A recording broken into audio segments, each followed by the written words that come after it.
ఒక ద్వేషాన్ని పెంచి కమ్మోడు కమ్మోడు అంటూ మాట్లాడటం మొదలెట్టారు. ఒకసారి నేను రైల్లో ప్రయాణం చేస్తూ ఉండగా నా ఎదురుగా కూర్చున్నటువంటి బెర్త్ మీద కూర్చుని ఒక ఆయన, ఏవండి మీది ఏ వారం అండి, 8వ వారమా మీరు అన్నారు. నాకు అర్థం కాల, వారానికి 7 రోజులే కదమ్మా, 8వ వారం ఎక్కడ ఉన్నది అంటే, అదేనండి కమ్మవారం అండి అంటారు కదా, అదా మీరు అన్నాడు. ఎందుకు అడిగారు ఈ ప్రశ్న అన్నాను. అదేనండి మీరు తెచ్చుకున్న పిండి వంటలన్నీ పెట్టెలో ఉన్న అందరికీ పంచిపెడుతూ ఉన్నారు కదా, ఆ పిండి వంటలను చూసి మీరు అది అని నేను గుర్తుపెట్టాను అని ఎప్పుడో మేము విశాఖపట్నంలో ఉన్నప్పుడు ఒక సోదరుడు నన్ను అడిగినటువంటి ప్రశ్న. ఎందుకంటే మన పూర్వీకులు మనకి ఏమి నేర్పించారు?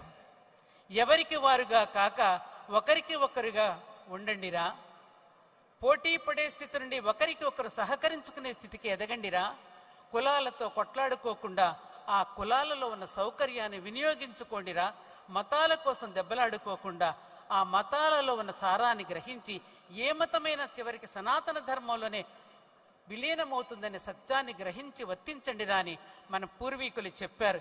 ఎప్పటి నుంచి ఇది? ఆనాడు ఇలాగే అందరూ కొట్టుకుంటూ ఉంటే 13వ శతాబ్దంలో ప్రోలయ కాపాయ నాయకులు, ఇప్పుడు ప్రోలవరం అనేటటువంటి ప్రాజెక్టు ప్రోలయ నాయకుడి మీద పేరు మీదనే వచ్చింది. అది కూడా మనందరం కూడా అడుగుదాం చంద్రబాబు నాయుడు గారు, అక్కడ ప్రోలయ నాయకుడి యొక్క విగ్రహాన్ని పెట్టి తీరాలి అని మన అందరం కూడా డిమాండ్ చేయవలసిన అవసరం ఉన్నది. ఆ ప్రోలయ కాపాయ నాయకులే గనక లేకపోతే దక్షిణాపథాన్ని తురుష్కుల వశమైపోయి ఉండేది. అన్ని వర్గాల ప్రజలని కలగలుపుకుని రైతులైనటువంటి ప్రోలయ కాపాయ నాయకులు మా గ్రామాన్ని రాజధానిగా చేసుకుని పరిపాలించారు. అదే గ్రామం ముసునూరు. ఆ ముసునూరు నాయకుల వంశస్థురాలిగా గర్వపడుతూ ఈ రోజున మీ ముందు ఇక్కడ నిలబడి ఉన్నాను. కాబట్టి మనం అటువంటి గొప్ప గొప్ప నాయకులకి డిఎన్ఏ నుంచి వచ్చాం. రాజా వాసిరెడ్డి వెంకటాద్రి నాయుడు గారు కృష్ణా, గుంటూరు, ప్రకాశం జిల్లాలను పరిపాలించి తెల్లవాళ్లను కూడా గడగడలాడించి ఆఖరికి కృష్ణానది వారు పెట్టిన అన్నదానాలతో కృష్ణానది అంతా కూడా నెయ్యి పేరుకుపోయి నల్లని నీళ్ళంతా తెల్లగా మారిపోయిన చరిత్రలు మనం చదువుకున్నాం.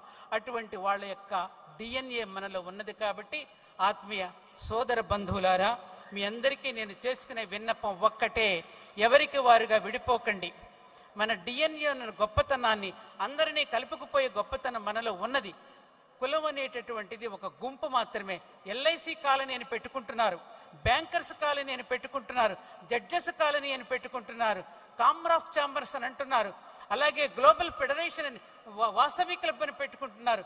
ఒక పని చేసేవాళ్ళు ఒక గుంపుగా మారడం, ఒక వృత్తిలో పనిచేసేవాళ్ళు వృత్తిలో ఉన్నటువంటి కోడలిని కోడలిగా తెచ్చుకోవటం అనేది రక్తనిష్టగా ఉన్న బోర్న్ ఎంప్లాయ్మెంట్ని అభివృద్ధి చేసుకోవడం కోసమే ఈ కుల వ్యవస్థలో ఉన్న సౌకర్యాన్ని వినియోగించుకోమన్నారు తప్ప కులాలతో కొట్లాడుకోమని మనకు చెప్పలేదు. ఆ సత్యాన్ని నేర్పించడం కోసమే ఈనాడు జట్టి కుసుమ్ కుమార్ గారు అందరినీ పిలిచి ఎక్కడెక్కడ మనం బలహీనంగా ఉన్నామో అక్కడ వాటిని బలపరచడానికి కార్యక్రమాన్ని ఏర్పాటు చేశారు. నేను ఒక్క విషయం చెప్తా. ఈ మధ్యనే పెనమలూరు అనే గ్రామానికి నేను వెళ్ళాను. అక్కడ మన వాళ్ళు ఒక హాస్టల్ నిర్వహిస్తున్నారు.